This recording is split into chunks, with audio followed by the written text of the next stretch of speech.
हमारे सब्सक्राइबर धीरज कुमार सालुंखे ने हमें भेजी है। आइए देखते हैं हॉन्टेड रेडियो।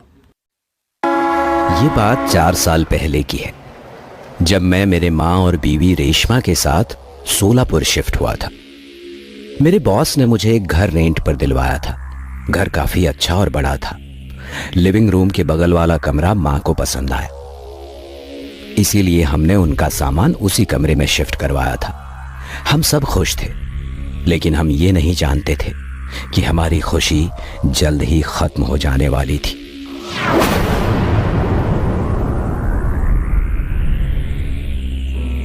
एक दिन मैंने मेरी माँ को रेडियो सुनते हुए देखा।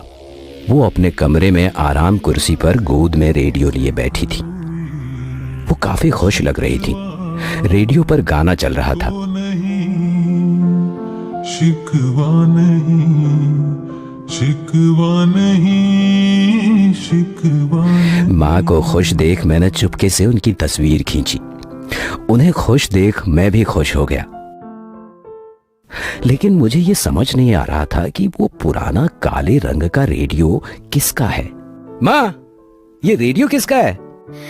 अरे ये मैं जब स्टोर रूम में सामान रख रही थी, तभी मुझे गाने की आवाज सुनाई दी। आवाज टूटे हुए बक्से में से आ रही थी।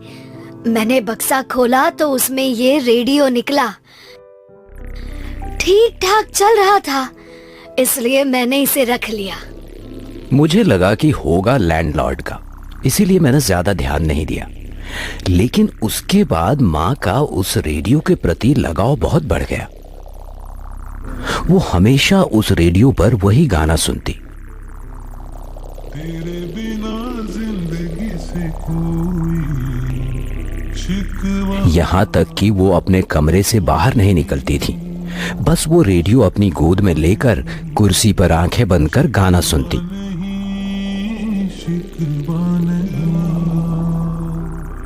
एक रात मैं डाइनिंग टेबल पर खाना खा रहा था। मैंने अपनी बीवी से माँ के बारे में पूछा। तब मेरी बीवी ने बताया कि वो खाना उनके कमरे में रख कर आई है और उन्होंने अभी तक सुबह और दोपहर तक का खाना नहीं खाया है। उन्होंने खाना खाया है या नहीं ये देखने मैं उनके कमरे में गया।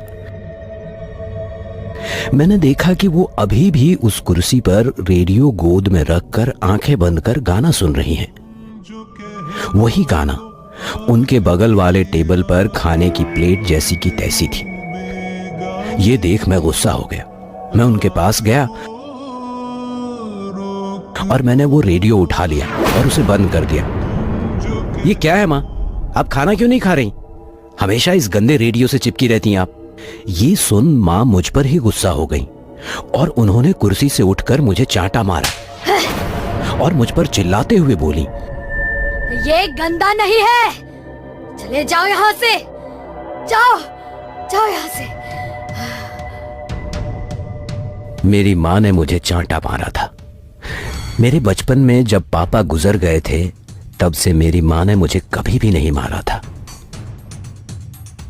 लेकिन जवानी में उन्होंने मुझे चांटा मारा था। खाना है तो खाओ वरना मर जाओ। मैं उन पर चिल्लाते हुए बोला और वहां से निकल गया। मुझे बहुत बुरा लग रहा था।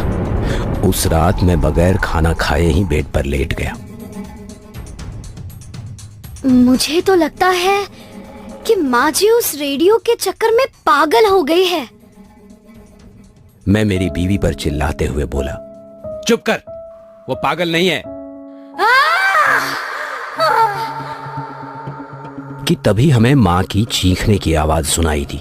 मैं घबराते हुए माँ के कमरे की तरफ भागा। उनके कमरे का दरवाजा अंदर से बंद था। माँ क्या हुआ? मैं कमरे के बाहर से चीख रहा था, लेकिन उन्होंने कोई भी जवाब नहीं दिया। कमरे के अंदर से रेडियो की आवाज तक बाहर नहीं आ रही थी। मुझे कुछ भी समझ नहीं आ रहा था। इसीलिए मैंने और मेरी बीवी ने कमरे का दरवाजा तोड़ा और जब हम कमरे में दाखिल हुए तो हम रो पड़े। माँ! माँ! माँ! क्या हो गया माँ? ये क्या हो गया? क्योंकि कुर्सी पर मेरी मां खून से लथपथ पड़ी थी। उनके पेट से खून बह रहा था, पूरा फर्श खून से सना हुआ था। मैंने उनकी सांसें चेक की तो वो मर चुकी थी। शायद किसी ने चाकू घोंपकर उनकी हत्या कर दी थी। लेकिन कमरे की खिड़की बंद थी और दरवाजा भी अंदर से बंद था। तो सवाल यह था कि उनकी हत्या आखिर किसने की? कमरे से कोई कीमती सामान भी चोरी नहीं हुआ था। हमने पुलिस को बुलाया। उनके खून की जांच चल रही थी। पुलिस को मर्डर वेपन तक नहीं मिला था। केस बहुत ही कॉम्प्लिकेटेड बन गया था। पुलिस तो मेरे और मेरी बीवी के ऊपर मां के खून का इल्जाम लगाने पर तुली हुई थी।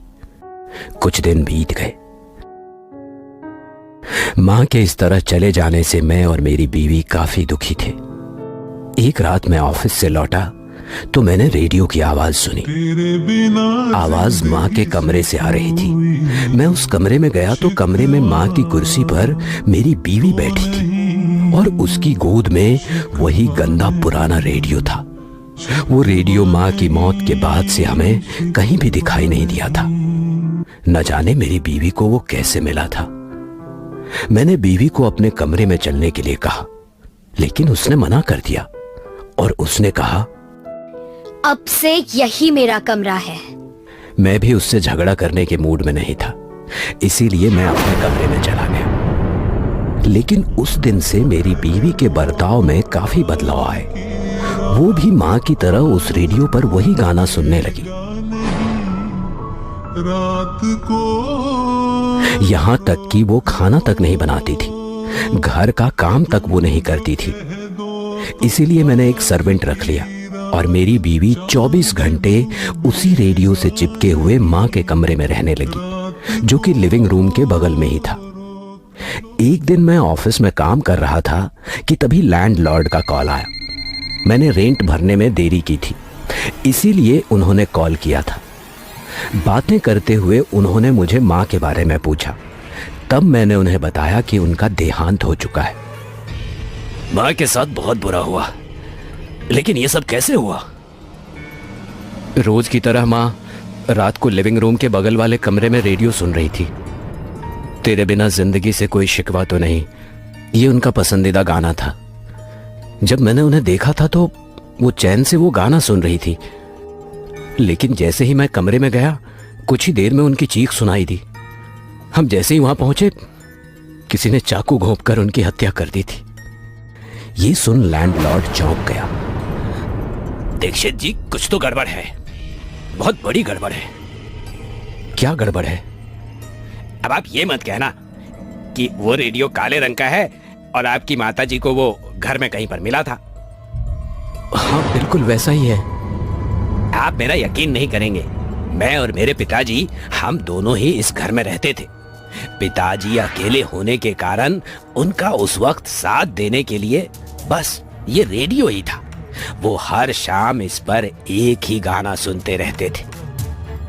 पता नहीं, शायद उनको मां के गुजर जाने के बाद बहुत अकेला महसूस होता था और शायद इसी तन्हाई में घुट घुट कर उन्होंने अपनी आखिरी सांसें ले ली और शायद उनकी आत्मा ही उस रेडियो के अंदर कैद होकर रह गई हो और उनकी वजह से ही आपकी माताजी की ऐसी अचानक मौत हो गई। ये सुन मेरी सांसें रुक सी गई थी। वो रेडियो ही था जिसकी वजह से ये सब हो रहा था और अब वो रेडियो मेरी बीवी के पास था। मुझे मेरी बीवी की चिंता हो रही थी।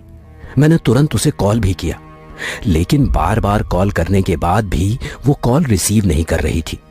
मैं तुरंत ऑफिस से घर की तरफ निकल पड़ा। घर पहुंचते ही मैं मां के कमरे में पहुंचा और सामने का नजारा देख मेरे रोंगटे खड़े हो गए। मेरी बीवी कुर्सी पर बैठी थी और उसके हाथ में चाकू था। कमरे में रेडियो पर वही गाना चल रहा था और मेरी बीवी उसे डरावनी आवाज में गा भी रही थी।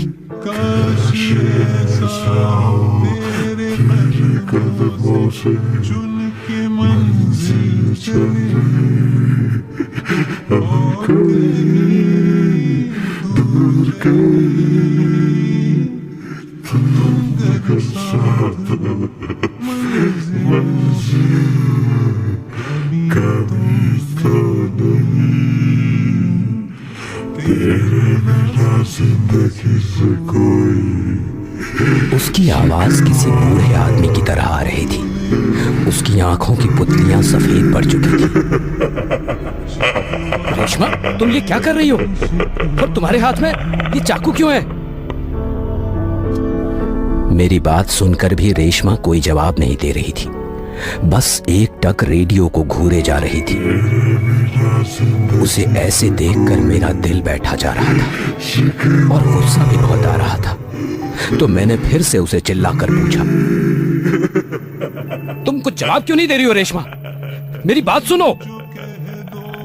मैं रेशमा नहीं हूं। देखिए चाचा जी, मुझे पता है कि आपके साथ क्या हुआ। आपके बेटे ने मुझे सब कुछ बता दिया है। इसमें मेरी बीवी का क्या दोष? उसे जाने दो। मुझे पता है इसका कोई दोष नहीं है, इसीलिए ही तो मैं इसे मुक्ति दिलाना चाहता हूं। मुक्ति? ये कैसी बात कर रहे हो आप चाचा जी? क्यों ऐसा करना चाहते हैं आप? हाँ, सही सुना तुमने। मैं इसे इसके अकेलेपन से मुक्ति दिलाना चाहता हूं। अकेलापन कैसे चाचा जी? मैं उससे बहुत प्यार करता हूं। मैंने हमेशा उसे खुश रखने की कोशिश की। वो अकेला कैसे महसूस कर सकती है? तुम उसे प्यार तो बहुत करते हो, पर अपने काम में इतने व्यस्त हो कि तुम्हें उसका दुख और परेशानी कभी दिखाई ही नहीं दी। शादी के इतने सालों बाद भी वो मां नहीं बन पा रही थी। ऊपर से समाज के ताने सुन सुन के वो तंग आ चुकी थी और अपने ही घर में घुट घुट के जी रही थी। तुम्हें इसका कोई अंदाजा भी नहीं था। तुम ना अपने माँ का ख्याल रख पाए और ना ही अपनी बीवी का। मेरी बीवी किस परेशानी से गुजर रही थी ये मैंने कभी नहीं सोचा था। मैं बहुत नकारा महसूस कर रहा था। मैं अपनी माँ